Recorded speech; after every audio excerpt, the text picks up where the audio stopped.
A warm welcome. You're tuned into Eye on Africa. I'm Rochelle Ferguson-Biyahi. These are the top stories on the continent. The UN Human Rights Chief strongly criticises Kinshasa for failing to properly investigate increasing violence in DR Congo's central Kasai province. Amnesty International appeals to Cameroon's President Paul Biya to release 3 students, each sentenced to 10 years in prison for sharing a joke by SMS about Boko Haram. We send you a report from our correspondent on the ground in Cameroon. And you've surely heard of India's film industry Bollywood or Nigeria's Nollywood, but have you heard about Kumawood? That's the burgeoning film industry emerging from Ghana's second city, Kumasi. But first, the UN Human Rights Chief has this Friday slammed Kinshasa for failing to properly investigate increasing violence in DR Congo's central Kasai province. Zeid Ra'ad al-Hussein has demanded an international inquiry into serious abuses in the region, including summary executions and sexual violence. Well, to date, 42 mass graves have been found in the Kasai region, as well as the bodies of 40 policemen and 2 UN investigators in a shallow grave. Government forces there have been in ongoing battles with the Kamwina Insapu militia. Well, to bring us more on this story, we can bring in Ravina Shamdasani, who's a spokesperson for the UN High Commissioner for Human Rights. Very good to have you with us. Hopefully you're joining us from Geneva. Now, the UN Human Rights Chief has had some very strong words for DR Congo's government today. It's not the first time, though, is it?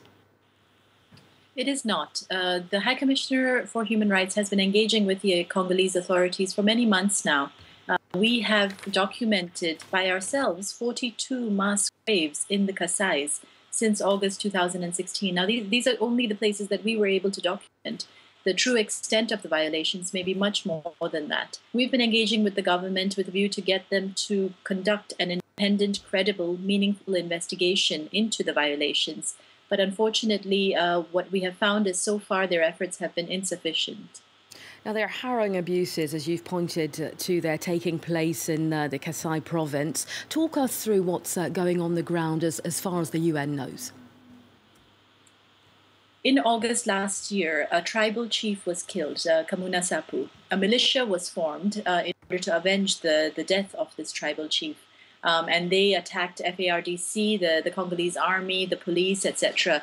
The FARDC and the police then reportedly reacted by carrying out a whole host of very blistering attacks against villagers, against suspected militants. They did door-to-door searches and went and shot people point blank that they suspected of being militia members or of being sympathizers, including children. And we also have harrowing reports of sexual violence that may have occurred. OK, now you've spoken today about not being or finding the Kinshasa government's response inadequate to date. Talk us through just briefly what the UN would like this international inquiry to look like, ideally.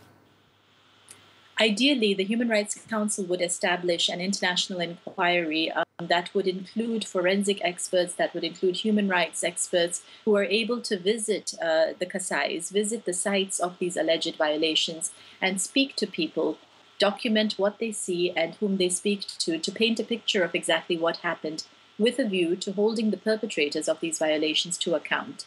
Now, the advantage of having an international independent investigation is that we will be investigating the violations regardless of who the perpetrators are. There will be no kind of ulterior motives, there will be no affiliations that the investigators will have with those who may have committed these crimes. OK, Ravina Shamdasani, spokesperson for the UN High Commissioner for Human Rights. Thank you for your time on France 24 today. In other news on the continent, with just under 2 months to go before Kenyans head to the polls for presidential elections, an audit has raised several concerns over voter registration. Well, according to the audit firm, the KPMG, over 90,000 dead people still need to be removed from the register.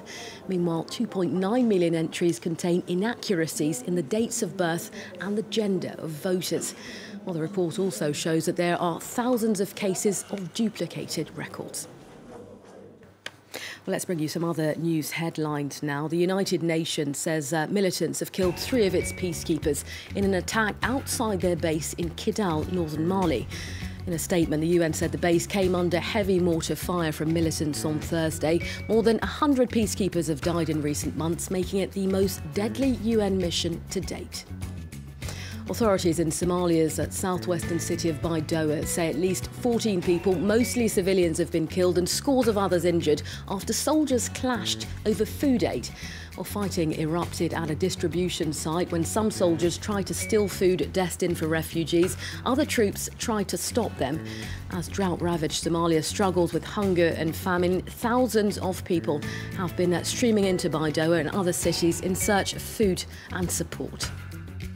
And Zambia's opposition leader Hakainde Hichilema, who's facing treason charges, has been moved from a prison in Lusaka to a maximum security facility outside of the capital. Hichilema and 5 others who were moved with him are accused of trying to overthrow the government after they failed to let President Edgar Lunga's motorcade pass them on a highway in April. Well, the case has stoked political tensions in the southern African nation, considered to be one of the continent's more stable democracies. Amnesty International launched a global campaign to free a trio of Cameroonian students sentenced to 10 years each behind bars for sending a joke about Boko Haram by text. Well, in 2014, Fumusho Ivu received a text from a friend saying Boko Haram recruits young people from 14 years old and above. Conditions for recruitment, 4 subjects at GCE, including religion. Well, the student says the message was intended to show how hard it is to find a good job, suggesting that even militants won't recruit you without good exam results. Ivo then forwarded the message to his friend, who sent it on. When a teacher saw the text and showed it to the police, the 3 young men were promptly arrested. This report from our team on the ground in Cameroon.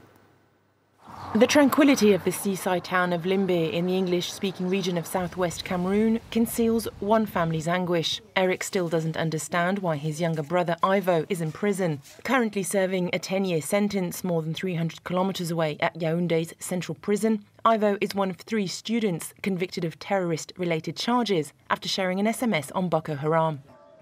Ivo was never 18. I've never done anything that I've taken Ivo to prison. So I was surprised of this shock that I know Ivo is a student, then coming on of this type of result that maybe will leverage himself in prison. So I'm really feeling bad. Arrested in December 2014 for sharing a joke about the Islamist sect Boko Haram, the 3 friends were sentenced in November 2016 by the Yaoundé military court. Amnesty International condemned the conviction and launched a campaign to have the students released. You know, there are 310,000 people who have written letters as part of what is called Right for Your Rights. This message is addressed to President Paul Biya to demand the release of these young people. The trio have appealed the sentence, but their release hangs in the balance. Their morale is low. According to their lawyer, who's hopeful justice will be done and the 3 students will be freed. They're not taking this situation very well at all, because without the shadow of a doubt, they're innocent. Their place is not in prison. The appeal hearing is scheduled for June 15th. And finally, film lovers will have most definitely heard of India's film industry, Bollywood, or Nigeria's Nollywood, but how many of you have heard of Kumawood? Well, Kumawood is the flourishing film industry based in Ghana's second city, Kumasi. Known as the cultural heartbeat of the country, Kumasi boasts a rich heritage and, of course, a revered royal family. Nicholas Germain has more on Kumawood, which can produce up to 12 films per week. You've heard of Bollywood and Nollywood. This is Kumawood, the film industry based in Kumasi, Ghana's second city. Kumawood began nearly a decade ago after directors in the capital Accra joked that filmmakers from Kumasi were no good. People watch it in the buses everywhere, their homes. If they are showing Kumawood movie here and they are showing the English movie here, you see more people will go and watch the Kumawood movie than going to watch the English movie. It means we are popular.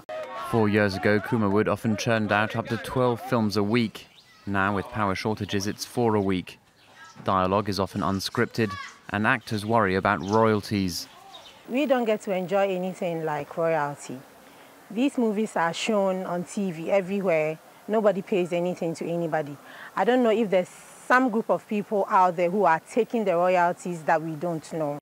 Many Ghanaians watch the films on long-distance bus trips. Sometimes they are disappointed with the result. The message they are sending across is what I have problem with. Because at the end of the day, you spend time watching it. You ask yourself, what did you gain out of it? Nothing. Nowadays, Kumawood produces 40% of all the films made in Ghana. There you have it, Kumawood, something for you to check out if you have some time. You are up to date. Coming up next, more international headlines. Thomas Waterhouse is here. Do stay tuned.